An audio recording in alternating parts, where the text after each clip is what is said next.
Assalamualaikum warahmatullahi wabarakatuh. Waalaikumsalam warahmatullahi wabarakatuh. Alhamdulillahirabbil alamin. Wassalatu wassalamu ala asyrafil anbiya'i wal mursalin wa ala alihi wa ashabihi ajmain.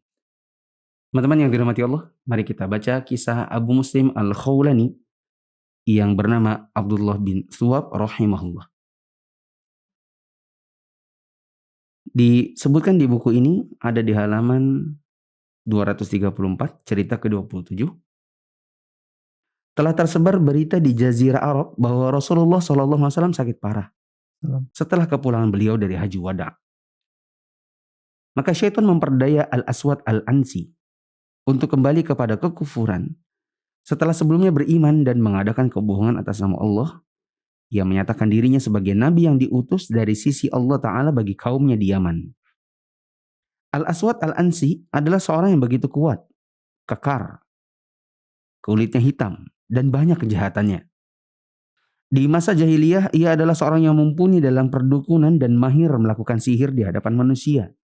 Di samping itu, ia fasih lisannya, mengagumkan penjelasannya, mampu mempermainkan akal orang-orang awam, dan kebatilan-kebatilan yang mampu menarik loyalitas orang-orang tertentu dengan hibah dan pemberiannya.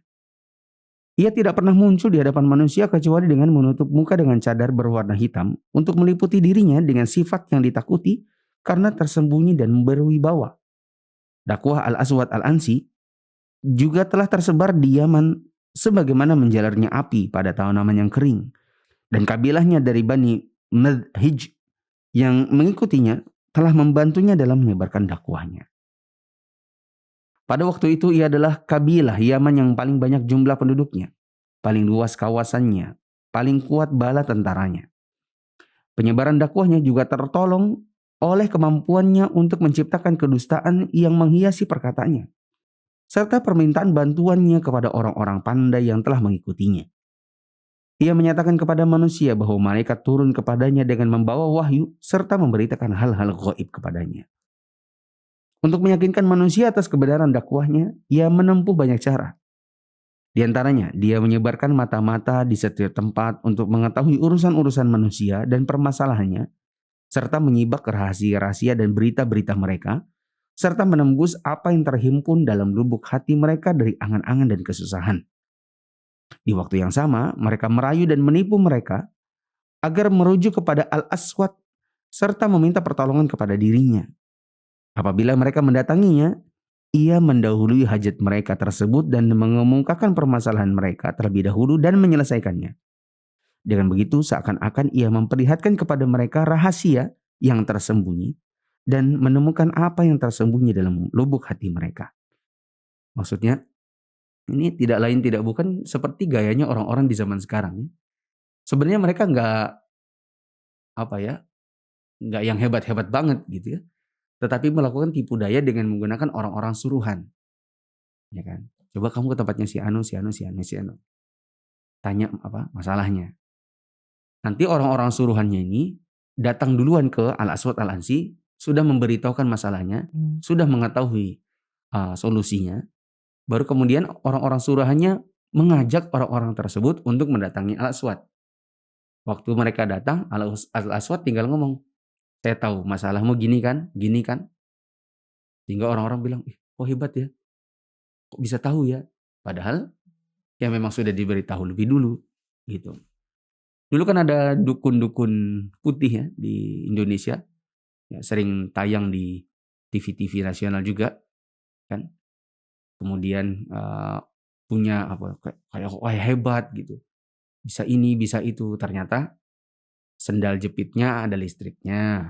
Ternyata paku-paku dan silet-silet yang dikeluarkan dari tubuh pasiennya itu memang sudah disiapkan di bagian tangannya gitu. Memang penipu-penipu dari zaman dahulu seperti itu. Ya. Ia mendatangkan hal-hal ajaib dan aneh yang mampu mencenangkan akal dan membingungkan pikiran. Tidaklah berselang lama urusannya menjadi besar, tersebar popularitasnya, bertambah pengikutnya. Bersama mereka ia menguasai Sana'a, dan dari Sana'a ia menguasai daerah-daerah lainnya, hingga negeri-negeri yang terletak antara Hadramaut dan Taif tunduk padanya. Begitu juga negeri-negeri yang terletak di antara Bahrain dan Aden. Setelah segala urusan Al-Aswad mapan, negeri-negeri dan manusia tunduk kepadanya, ia segera mengawasi para pembangkangnya. Siapa yang membangkang kepada Al-Aswad ini? Yaitu orang-orang yang Allah berikan kepada mereka keimanan yang dalam terhadap agamanya yang lurus dan keyakinan yang mantap terhadap nabinya yang mulia, serta loyalitas yang tulus kepada Allah dan Rasulnya, sekaligus menyuarakan kebenaran dengan keras dan menentang kebatilan. Al-Aswad mulai menyerang dalam kekuatan besar dan menimpakan siksaan yang pedih bagi para penentangnya. Di antara barisan terdepan dalam penentangnya adalah Abdullah bin Thuwab yang diberi julukan Abu Muslim Al-Khawlani. Abu Muslim Al-Khawlani adalah seorang yang teguh dalam beragama, kuat imannya, keras dalam menyuarakan kebenaran. Dia telah mengikhlaskan dirinya untuk Allah, sehingga dia berpaling dari dunia dan perhiasannya, zuhud terhadap keelokan hidup dan perdagangannya. Dia telah menazarkan hidupnya untuk taat kepada Allah dan berdakwah mengajak kepadanya. Dia telah menjual dunia yang fana dengan akhirat yang kekal dengan penjualan yang murah, sehingga orang-orang menempatkannya pada kedudukan yang tinggi dalam jiwa mereka.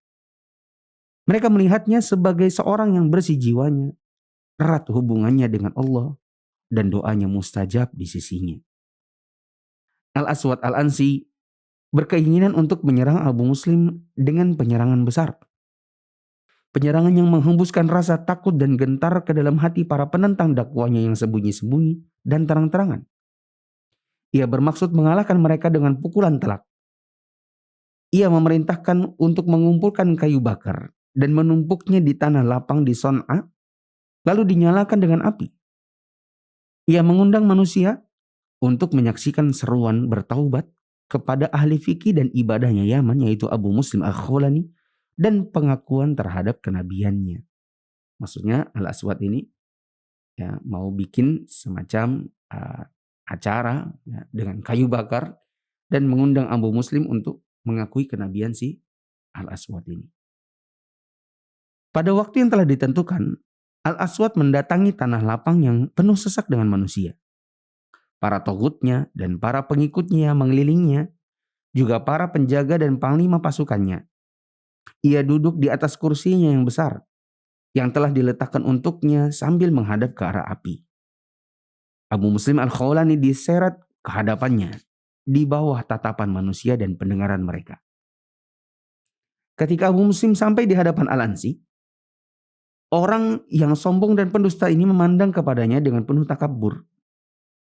Ia memandang ke arah api yang berkobar-kobar di hadapannya. Ia berkata kepada Muslim Al-Khawlani, "Apakah kamu bersaksi bahwasanya Muhammad adalah utusan Allah?" Abu Muslim mengatakan, "Iya, aku bersaksi bahwa beliau adalah hamba Allah dan utusannya, dan beliau para pemimpin, para rasul, dan penutup para nabi." Secara tidak langsung itu mengatakan, dan kamu bukan nabi. Ya, cuma nabi bohong-bohongan, ngaku-ngaku. Al-Ansi mengerutkan dahinya dan mengangkat alisnya. Dia berkata, "Dan kamu bersaksi bahwasanya aku adalah utusan Allah?" Ya. Maka dia menjawab, "Aku tuli. Aku tidak dengar yang kamu katakan." Kata siapa ini? Abu Muslim. Ya. Al-Aswad berkata, "Kalau demikian aku akan melemparmu ke dalam api ini." Maka Abu Muslim berkata, "Kalau kamu melakukannya, berarti aku berlindung dengan api yang bahan bakarnya kayu bakar dari api, yang bahan bakarnya manusia dan bebatuan, penjaganya malaikat-malaikat yang kasar dan keras, yang tidak mendurhakai Allah terhadap apa yang diperintahkannya kepada mereka, dan selalu mengerjakan apa yang diperintahkan kepada mereka." Kata Al-Aswad, "Aku tidak akan terburu-buru terhadapmu. Maka aku akan berikan kesempatan lain kepadamu untuk mengembalikan akalmu." Ya. Adapun ayat yang tadi itu adalah dalam firman Allah surat At-Tahrim. Ya.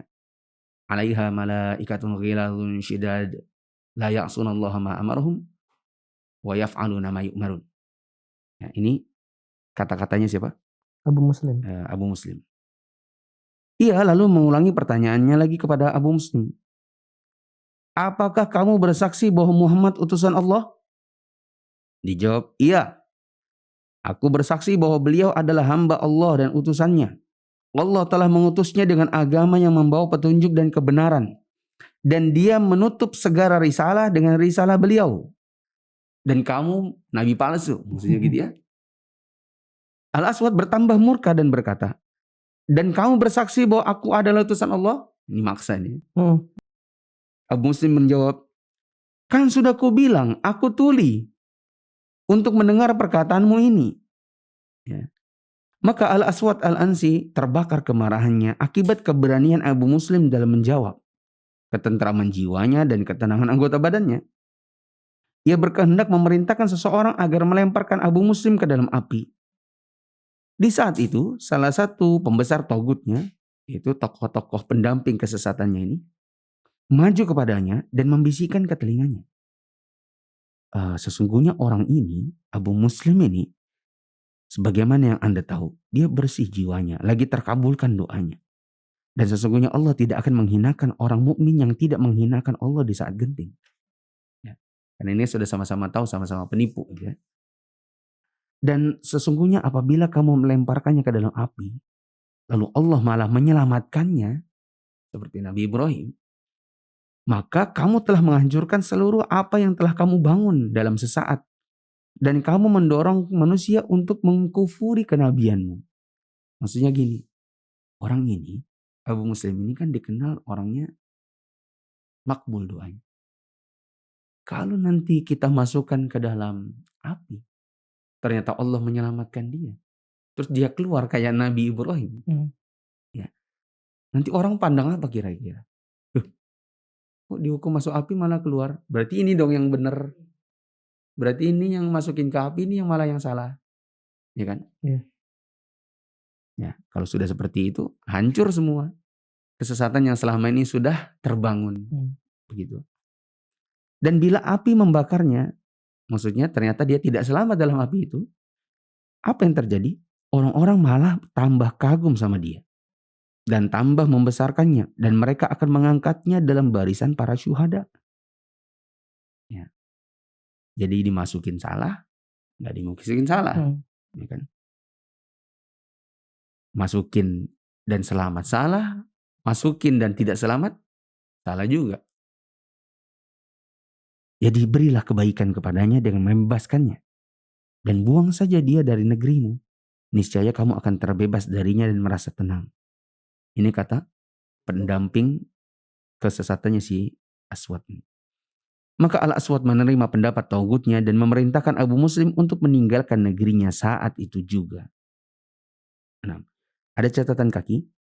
Sebagian besar referensi yang ada pada kami menunjukkan bahwa justru dia dilempar ke dalam api. Dan api itu terasa dingin dan malah menyelamatkan sebagaimana yang terjadi pada Nabi Ibrahim alaihissalam. Nah, Abu Muslim Al-Khawlani melangkahkan kakinya pergi ke arah Madinah. Dia mengangan-angankan bisa bertemu dengan Rasulullah SAW. Dia telah beriman kepada beliau sebelum kedua matanya merasakan kenikmatan memandang beliau. Dan jiwanya bergembira menjadi sahabat beliau. Akan tetapi ketika dia hampir di ujung Yathrib atau Madinah, ternyata berita kematian Nabi SAW sudah sampai ke telinganya. Juga Abu Bakar yang menjabat sebagai khalifah kaum muslimin setelah beliau. Kesedihan yang dalam menggelayuti lubuk hatinya karena wafatnya Nabi SAW yang mulia. Akhirnya Abu Muslim tiba di Madinah dan menuju masjid Rasulullah SAW. Ya. Dan bisa dipastikan Abu Muslim ini adalah tidak mungkin sahabat Nabi. Karena syarat sahabat Nabi harus pernah tatap muka dengan Nabi. Saat dia menghampiri masjid, dia mengikat untanya di dekat pintu masjid. Dia masuk ke dalam Masjid Nabawi yang mulia dan mengucapkan salam kepada Rasulullah SAW. Dia berdiri di salah satu pilar masjid dan mulai sholat. Saat dia selesai dari sholatnya, Umar bin Khattab berjalan ke arahnya hingga sampai di depannya. Dia tanya, "Nah, dari mana kamu?" Dijawab, "Dari Yaman." "Apa yang telah Allah perbuat sehingga sahabat kami yang mana musuh Allah telah menyalakan api untuk membakarnya lalu Allah menyelamatkan darinya?" Ya. Maka dijawab, "Dia dalam kebaikan dan penuh nikmat dari Allah. Maksudnya Umar ini sudah tahu nih ada orang di sana katanya dibakar dan lolos seperti Nabi Ibrahim. Ya, maka Umar ini nanya sama Abu Muslim ini, bagaimana kabarnya orang yang di Yaman itu yang katanya selamat kayak Nabi Ibrahim itu?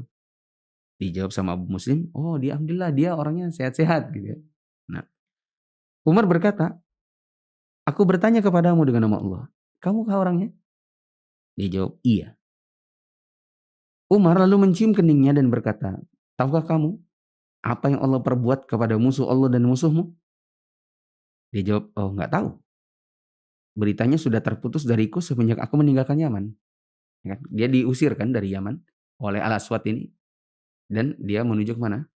Ke Madinah. Ke Madinah. Umar mengatakan, Allah telah membunuhnya melalui tangan-tangan orang-orang yang tersisa dari kalangan kaum muslimin yang benar. Dan Allah melenyapkan kerajaannya serta mengembalikan para pengikutnya kepada agama Allah. Abu Muslim berkata, segala puji bagi Allah yang belum pernah mengeluarkan aku dari dunia. Sehingga mataku bergembira dengan kematiannya dan kembalinya orang-orang terperdaya dari penduduk Yaman ke dalam pangkuan Islam. Umar berkata kepadanya, dan aku memuji Allah yang telah memperlihatkan kepadaku dalam umat Nabi Muhammad SAW seseorang yang diperlakukan sebagaimana diperlakukannya bapak kita Nabi Ibrahim alaihissalam. Maksudnya Umar senang ketemu dengan si Abu Muslim yang dikenal pernah Allah selamatkan dari api. Kemudian Umar radhiyallahu an menggandeng tangannya dan berjalan bersamanya menuju Abu Bakar. Oh iya, jelas Abu Muslim adalah tabi'in karena bertemu dengan sahabat Nabi. Saat dia masuk menemuinya, dia mengucapkan salam dengan panggilan khalifah dan membaiatnya. As-Siddiq lalu mendudukannya antara dia dan Umar. Ya, maksudnya ditaruh di tengah. Enak enggak antum kalau misalnya antum bertamu lalu kemudian ada dua orang yang utama, dudukan antum di tengah. Apa perasaan antum? Tenang, Ustaz. Ya.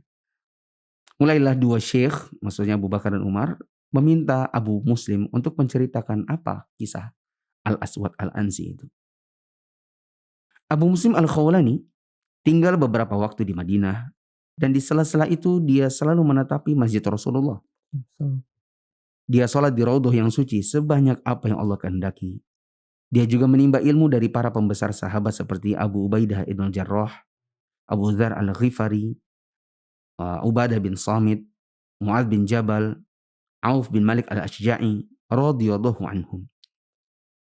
Kemudian terbesitlah dalam hati Abu Muslim untuk pergi ke Syam, menjadikannya sebagai tempat tinggal. Tujuan pindahnya dia ke Syam agar dekat dengan perbatasan Syam, supaya bisa ikut dengan pasukan kaum muslimin dalam memerangi Romawi dan beruntung dengan mendapatkan pahala, menjaga perbatasan di jalan Allah. Ketika khilafah pindah kepada Amirul Mukminin Muawiyah bin Abi Sufyan radhiyallahu anhuma, dia banyak bolak-balik menemuinya dan menghadiri majelis-majelisnya. Dia memiliki beberapa kejadian yang diingat-ingat dan masyhur yang menjadi saksi atas tingginya kedudukan dua orang tersebut dan memberitakan tentang ketinggian sifat yang menghiasi keduanya. Ada cerita Abu Muslim masuk menemui Muawiyah. Dia melihatnya duduk di bagian depan. Para pejabat negeri telah mengelilinginya. Panglima dan tokoh kaumnya juga mengelilinginya. Dia melihat orang-orang berlebih-lebihan dalam mengagungkan Amirul Mukminin, sehingga dia khawatir terhadap Amirul Mukminin dengan kekhawatiran yang sangat. Dia mengucapkan, Assalamualaikum ya Ajirul Mukminin. Wahai pelayannya kaum mukminin, semoga keselamatan untuk Anda. Orang-orang menoleh kepadanya dan berkata, Amirul Mukminin, masa Ajirul Mukminin? Dia tidak menggubris.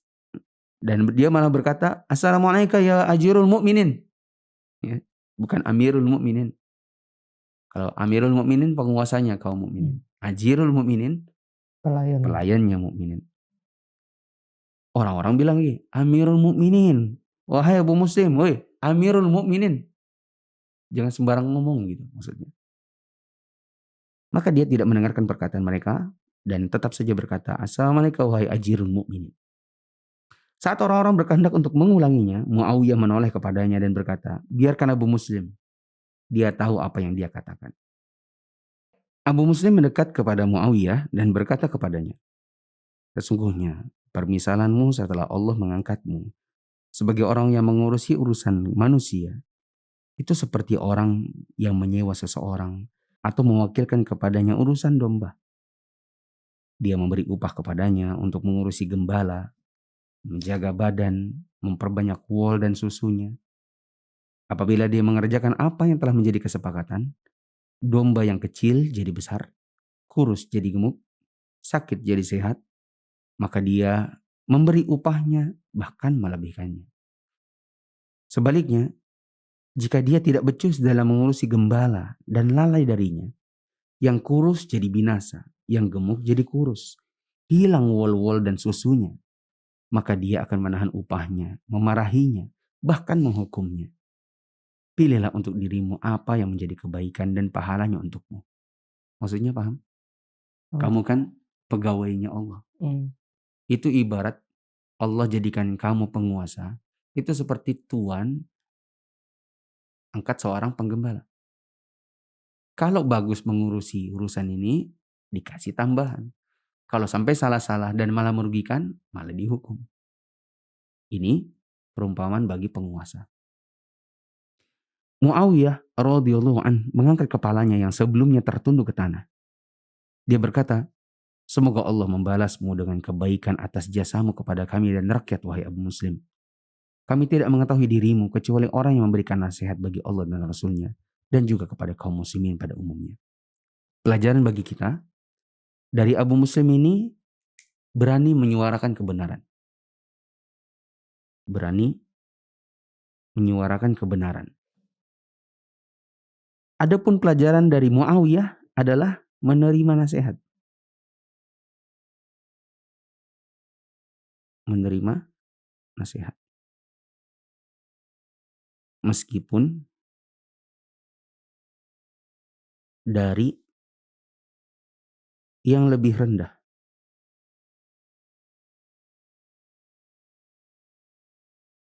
Apanya? Kedudukannya.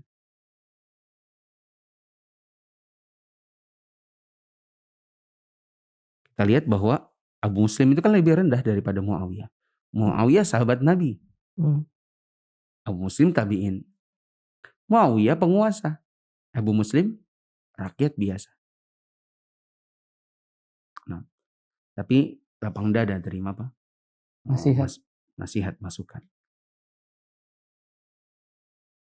Nah, tapi kita lihat juga ya, bagaimana Abu Muslim menasihati Muawiyah. Santun, ya kan? Dalam nasihat. Abu Muslim ini menasihati dengan sebuah perumpamaan, ya kan? Mengingatkan. Adapun orang di zaman sekarang menasihati penguasa itu dengan caci maki. Ini dia masalahnya, ya kan? Mereka hanya mengambil soal keberaniannya. Oh, ini namanya berani menyuarakan kebenaran di hadapan penguasa. Oke, berani. Tapi caranya, ya kan? Orang di zaman dahulu berani ya berani, tapi caranya di hadapan penguasa, mendatanginya, menasihatinya dengan baik-baik. Ya, sedangkan orang di zaman sekarang mencaci dengan kata-kata yang jelek. Abu Muslim menghadiri sholat Jumat di Masjid Jami' di Damaskus. Saat itu Amirul Mukminin Muawiyah berkhutbah di hadapan manusia. Dia menyebut perintahnya kepada mereka untuk menggali sungai Barada, ya, atau Baroda, agar airnya menjadi jernih. Abu Muslim lalu memanggilnya di antara kelompok manusia dan berkata, ingatlah wahai Muawiyah, bahwa engkau akan mati entah hari ini atau besok, dan bahwa tempat tinggalmu adalah kuburan. Apabila engkau mendatanginya dengan membawa sesuatu, maka engkau akan mendapatkan sesuatu padanya. Dan jika engkau mendatangi dengan tangan hampa, engkau akan dapatkan kosong dan rata. Dan sesungguhnya aku memohon perlindungan kepada Allah untukmu, wahai Muawiyah, agar engkau tidak beranggapan bahwa khilafah hanya sekedar menggali sungai dan mengumpulkan harta. Khilafah itu beramal dengan benar, berkata adil, dan mengajak manusia mencapai keridhaan Allah. Wahai Muawiyah, Sesungguhnya kami tidak peduli dengan keruhnya sungai apabila mata air kami jernih. Dan sesungguhnya engkau adalah mata air kami. Maka berijtihadlah agar engkau senantiasa jernih. Wahai Muawiyah, sesungguhnya apabila engkau berbuat zalim kepada satu orang, maka kezalimanmu akan menghilangkan keadilanmu. Maka hati-hatilah engkau dari berbuat zalim, karena sesungguhnya kezaliman adalah kegelapan pada hari kiamat. Setelah Abu Muslim selesai dari perkataannya, Muawiyah turun dari mimbar dan menghampirinya. Dia berkata, semoga Allah merahmatimu, wahai Abu Muslim, dan membalasmu dengan sebaik-baik balasan atas jasamu kepada kami. Ya, Ana katakan, seandainya pun anggaplah Abu Muslim ini berkata yang gak enak di hati di hadapan banyak orang. Anggap saja begitu. Bagaimana kita lihat Muawiyah? Menerima atau menolaknya? Tetap menerima. Tetap menerima. Ada sebagian orang yang terlalu kaku dengan perkataan sebagian ulama. Ya.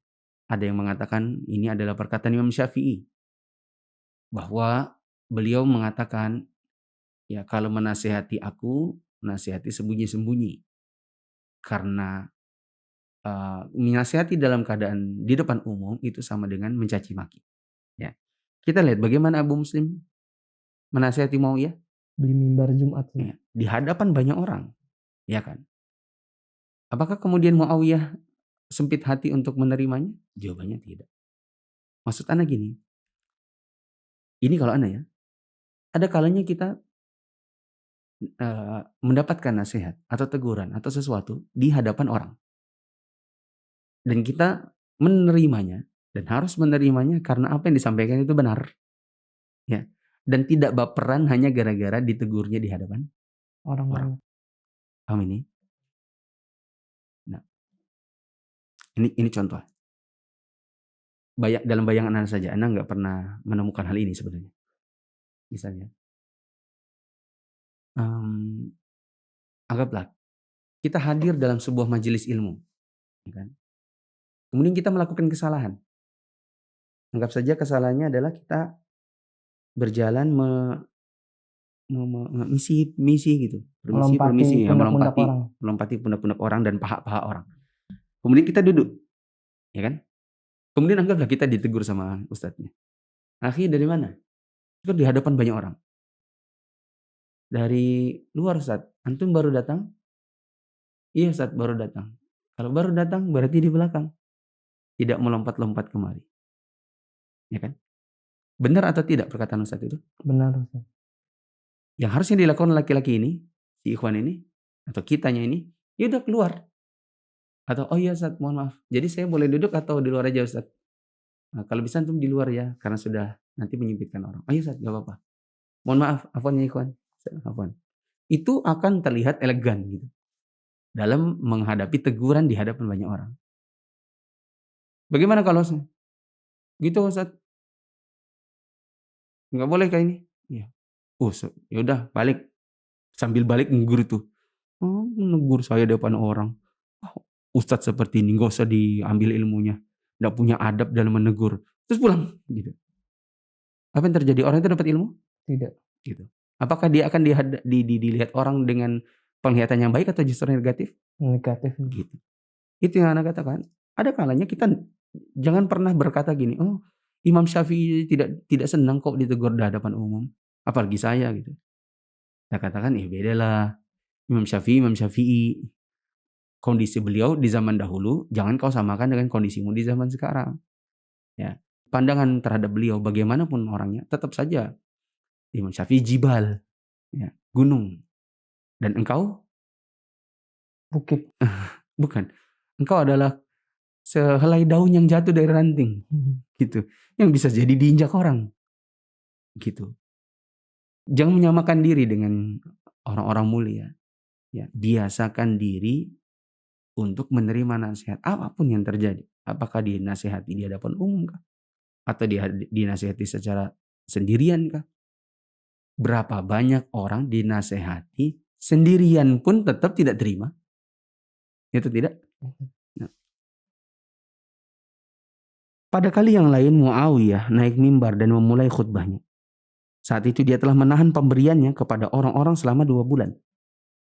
Abu Muslim memanggilnya dan berkata, "Wahai Muawiyah, sesungguhnya harta ini bukanlah hartamu, bukan juga harta ayah dan ibumu. Apa hak engkau untuk menahannya dari manusia?" Nampak kemarahan pada wajah Muawiyah dan orang-orang menanti apa yang terjadi. Ya. Karena ini kata-katanya agak nyelekit nih. Sudah menyangkut nama bapak dan ibu, ya kan? Tidak ada yang dia lakukan kecuali mengisyaratkan kepada orang-orang agar tetap tinggal di tempat mereka dan tidak meninggalkannya. Maksudnya jangan bangkit. Dia turun dari mimbar, berwudu dan menyiramkan sedikit air ke badannya.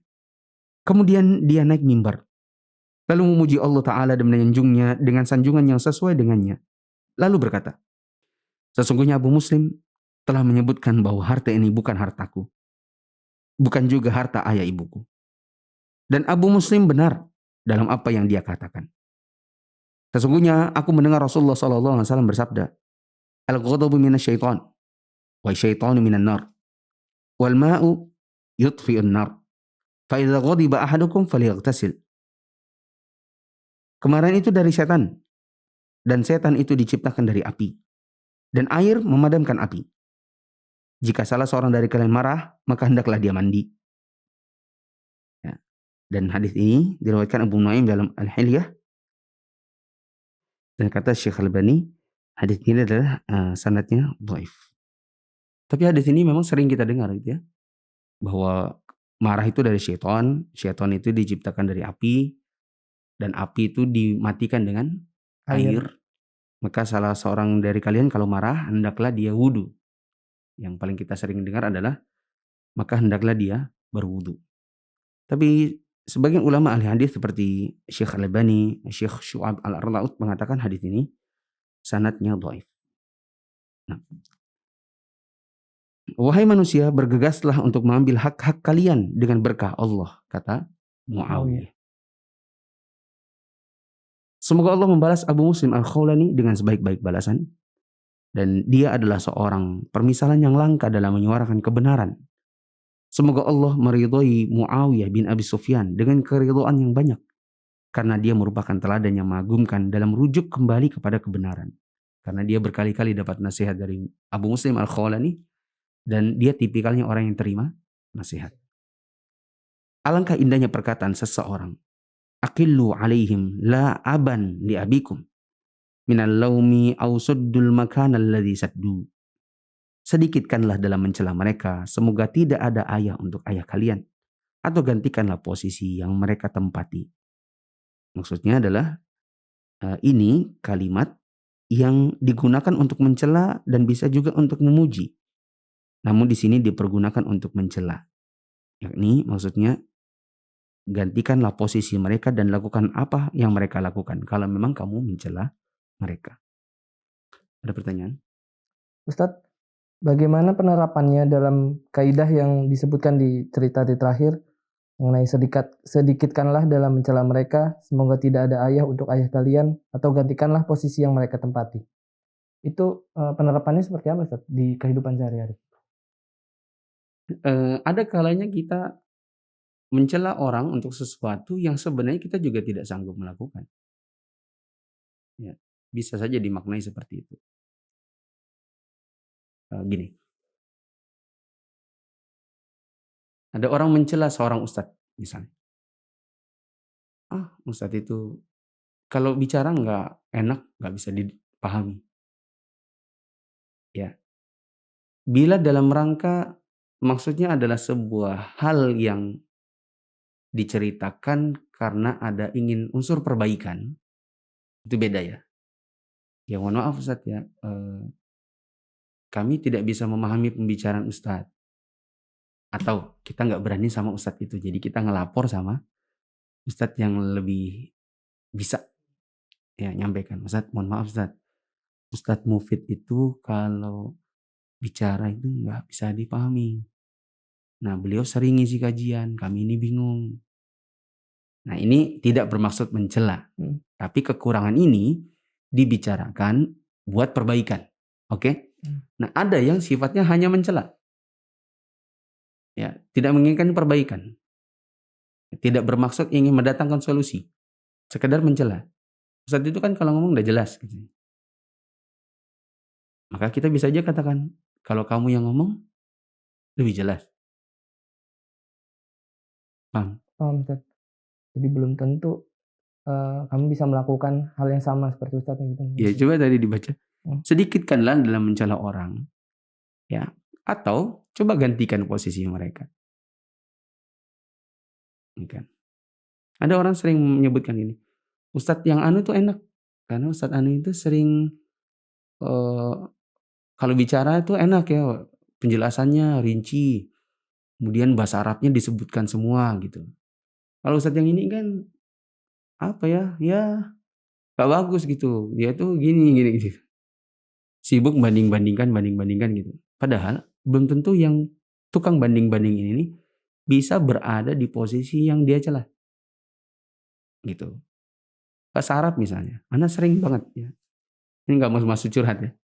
Karena kebetulan saja ditanya terus kita ngomong jadikan contoh. Karena gak punya contoh yang lain saat ini. Ustadz itu sering menggunakan bahasa Indonesia. Buku-bukunya sering bahasa Indonesia. Ya. Itu gak bagus. Memang bahasa Arabnya jangan-jangan gak bagus. Gitu kan. Kita tanya, antum sudah ikut kelas bahasa Arab?